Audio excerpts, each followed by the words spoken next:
Hey, today we really got only one thing to do.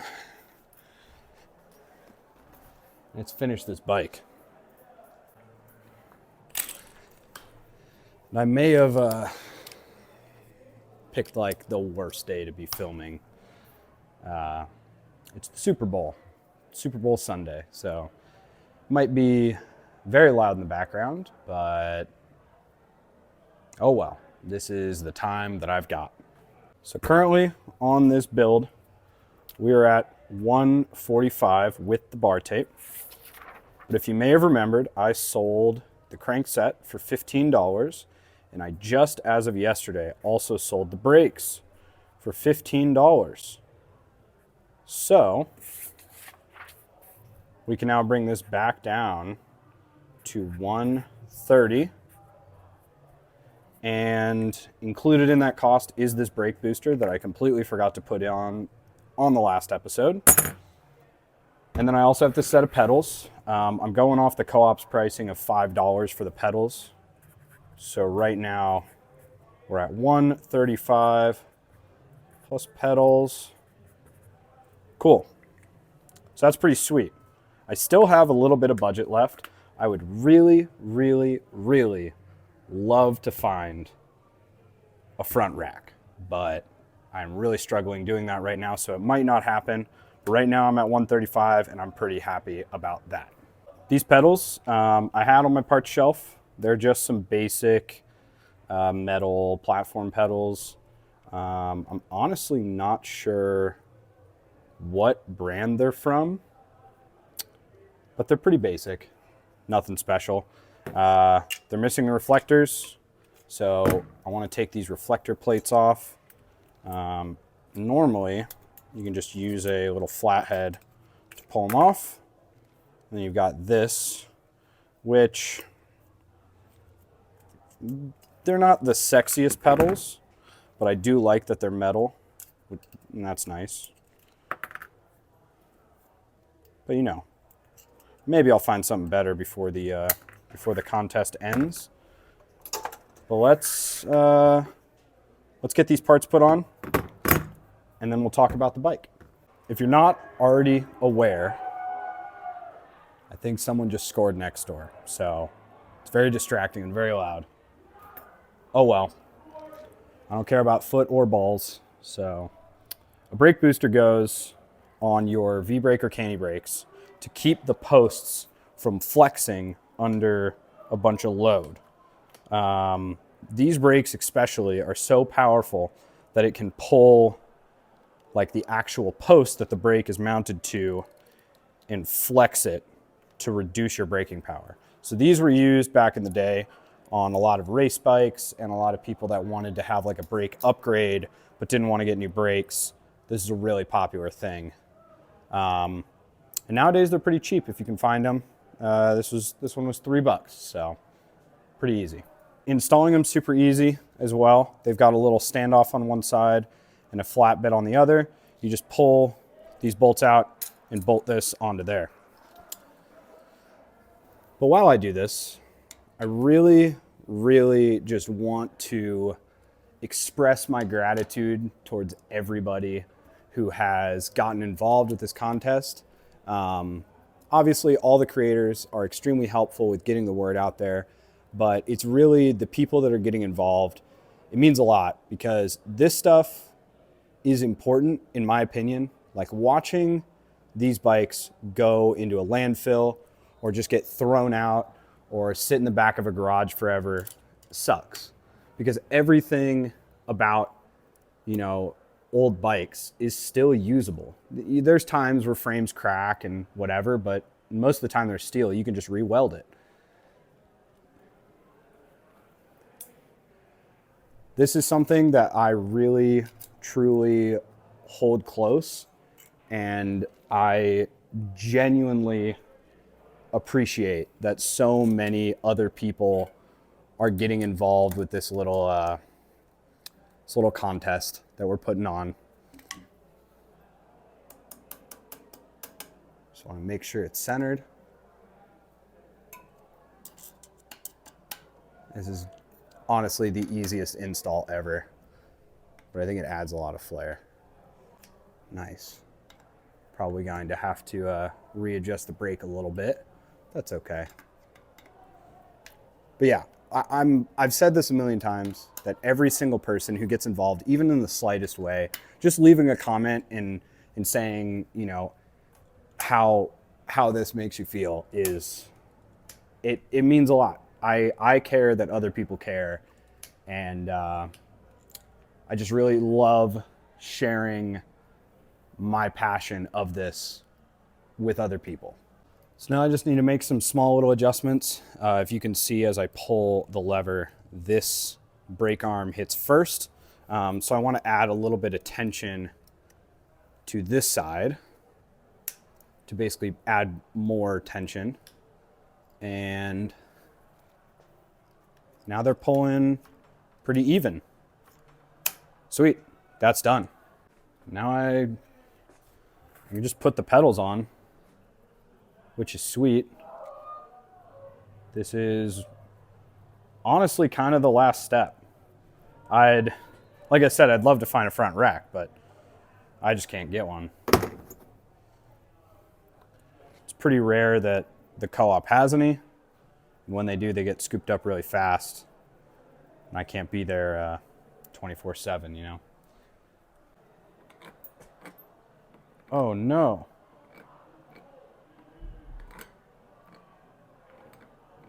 These pedals are the wrong size.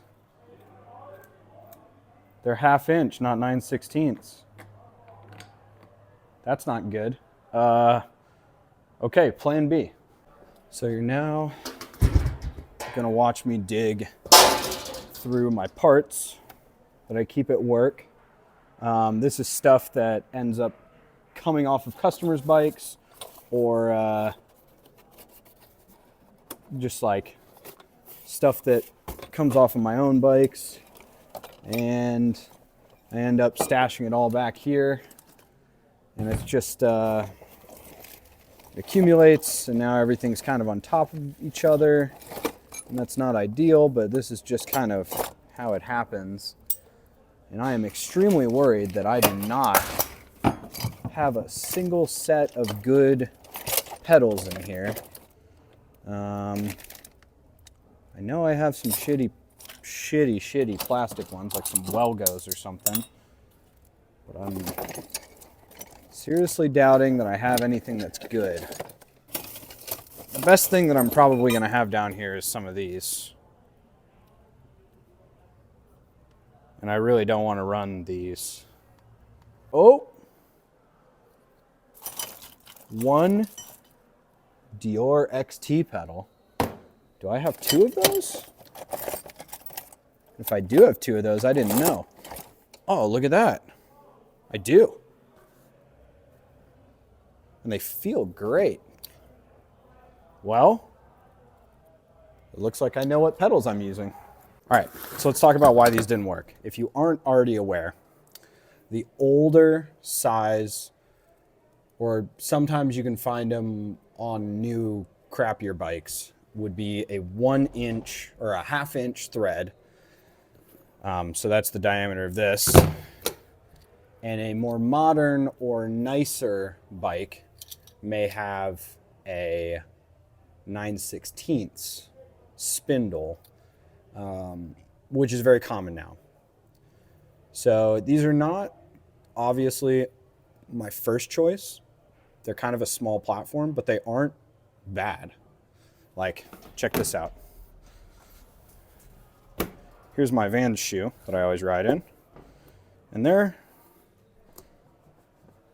relatively grippy, you know? And if you're ever at a bike shop and you're testing out pedals, this is definitely the best way to do it. Whoever's in the shop will love you for doing this. So that's what I got. I'm gonna clean these up in the parts washer, and then we'll put these on the bike, and then we'll talk about it. All right, I've got the pedals. They look pretty good. They honestly feel super, super smooth. No play that I can feel. So let's just put them on the bike. It's that easy. You always got to remember to say it with me. Grease your spindles. Yeah, that's right. Cool. But again, everything, any metal on metal thing that might need to move eventually should really have grease or some type of, or some, the fuck did I just say? Some type of anti-seize. Yeah. Yeah, it's, see how these just start to thread in? That means they are the right size, which is awesome. And honestly, like, for the style of this build, these kind of make more sense.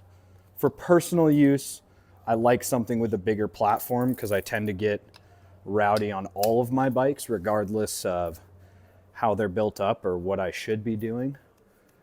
But, you know,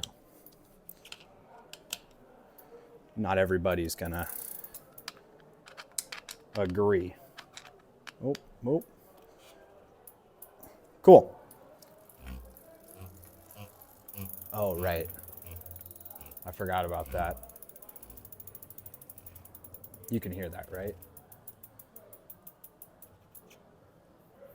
We need to fix that. So in the previous episode, some of you may remember me saying, I trued this wheel. I did, but I didn't realize the wheel was slightly out of dish. I didn't check it with the dishing gauge. And the knobs rub just ever so slightly on this side. So I'm gonna show you how I'm gonna fix that. This is like the point in the build where things always kind of take the longest. And it's not because they're labor intensive, but it's lots of little tiny fiddly things that make it labor intensive. It's all the little fine tuning and like just making things perfect is what ends up taking the most time on a build. And a lot of times these like little fiddly things I don't film, but I feel like this is going to kind of be a short episode, so I might as well just show it. And it's not that difficult, so we'll talk about it. Currently, we know that the tire is rubbing on this side, so we want to bring the wheel over slightly this way. So I'm going to spin it, and I'm going to dial my little gauges in, and it seems to be hitting this side first, because I think our truing stand is slightly out of dish. So I'm going to actually take the wheel out and flip it around so it always, on the hops, it touches on the other side. So now we're just going to be watching where it touches.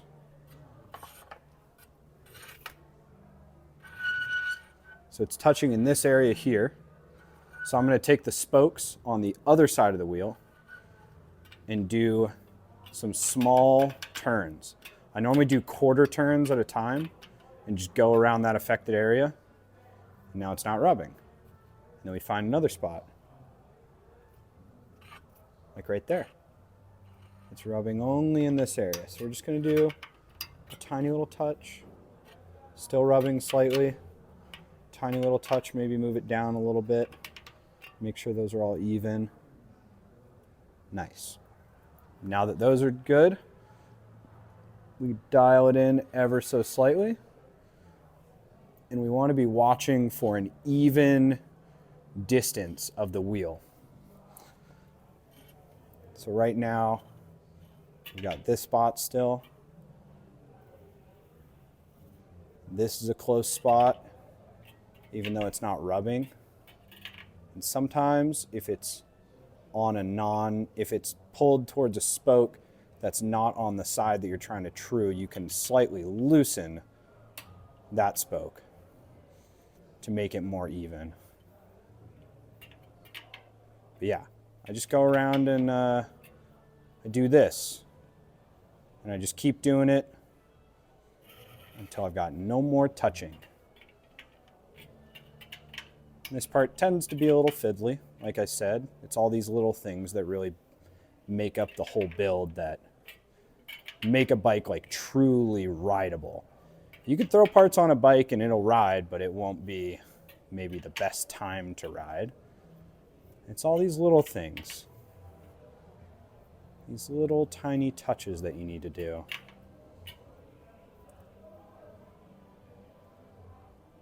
I'm pretty happy with that amount of gap. It's pretty even. So let's see if it still rubs in the frame. All right.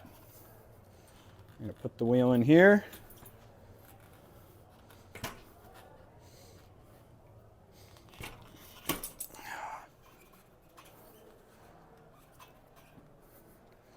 Make sure it's all the way in the back of the dropout, and I'm gonna crank that quick release down. No more rubbing. Isn't that wonderful? So we can put the brake back together. And sometimes when you true a wheel, you'll have to make sure that your brakes are still touching at the same time, kind of like I did for the front. So we'll check that real quick. Those look pretty even to me. I think someone just scored again. People are going crazy next door. I'm assuming that you can hear this, of course.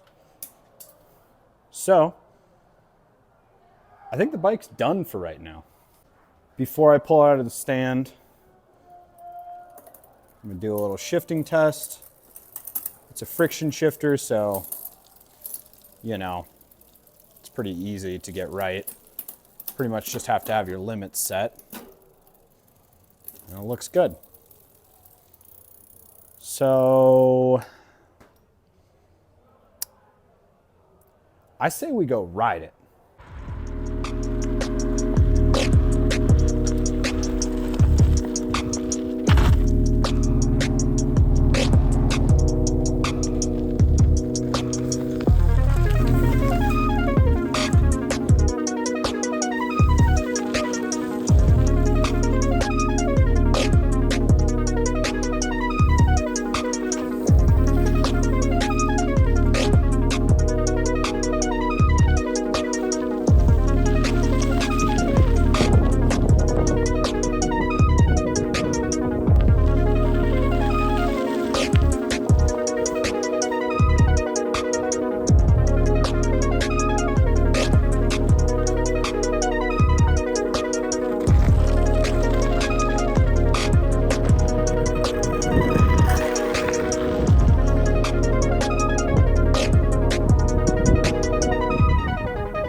That was a great little gravel ride, don't you think? We're gonna do one last check here. Check the headset. Oh, that feels a little loose to me.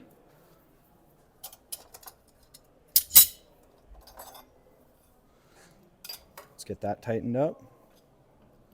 Snug both of these down. It's better.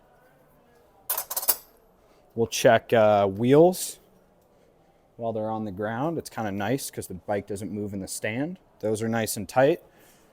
Brake pull feels pretty even. We can look at the hoods. And they seem about the same angle. I'd say this bike is done. That's what I'd say. I'd say it's done. And I'm going to be honest. I'm pretty excited with how it turned out. I am by no means a drop bar guy. I've really never had a bike with drop bars that I got along with that I like wanted to go out and ride. It's never been super comfortable for me. So I'm gonna give this one some time and give it a shot. And you know, maybe it ends up being funding for my next project, but I am pretty happy with how it looks. The gray bar tape actually kind of grew on me with all the silver and gray on the bike. And I mean, look at it. It's just pretty. It's just a pretty bike. I think the tires really kind of match the theme that I was going for. I like how the yellow logos match the yellow logos on the frame and the yellow hoods and the yellow logos on the saddle. All the silvers kind of play together really well. Even the derailleur, it's not the nicest thing in the world, but the gray and the black matches the frame, which is tight. The wheels are sweet. They're super nice. And yeah, I'm honestly really stoked with how it turned out. This is probably going to be my last cheap bike build off related video on YouTube, because it's going to be a lot to do going forth. And I have a couple other bikes that I'm trying to build up and get ready. But I will still be posting shout outs and some of my favorite builds that are going on Instagram. Instagram is also going to be where all the voting happens and a lot of the major announcements along with that. So definitely you should be keeping your eyes peeled, especially if you're trying to get entered. Again, my email will be in the description of this video. You have to submit over email this year. Last year with the hashtags, it just got too much. Instagram changed how they filter hashtags, and it's not a viable way to enter anymore. So use my email, send the bike in, make sure you put your name or your Instagram name or however you want to be referred to, and a nice side photograph of your bike so people can kind of see everything. The bracket that we use doesn't allow for multiple photos, so you just have to, I would suggest submitting your favorite one. Maybe submit a nice little thing like this that I made. A pricing sheet would be helpful so that we know kind of how you got your stuff, because we want to make sure that everybody's playing fair. I don't want to see a bunch of zeros on people's pages of stuff that they just got from a buddy. But either way, I'm extremely grateful for every single one of you watching this video, commenting, liking, subscribing, doing all those things. And I'm even more grateful to the people who are just getting involved with this. Like I said before, this is kind of a passion project for me. I'm not making any money off of it, but hopefully we're gonna have some really cool stuff to give the winners this year. There's gonna be more than one, I'm hoping. But yeah, stay tuned for more. I'll see you guys next time, and I hope you like my bike. Later.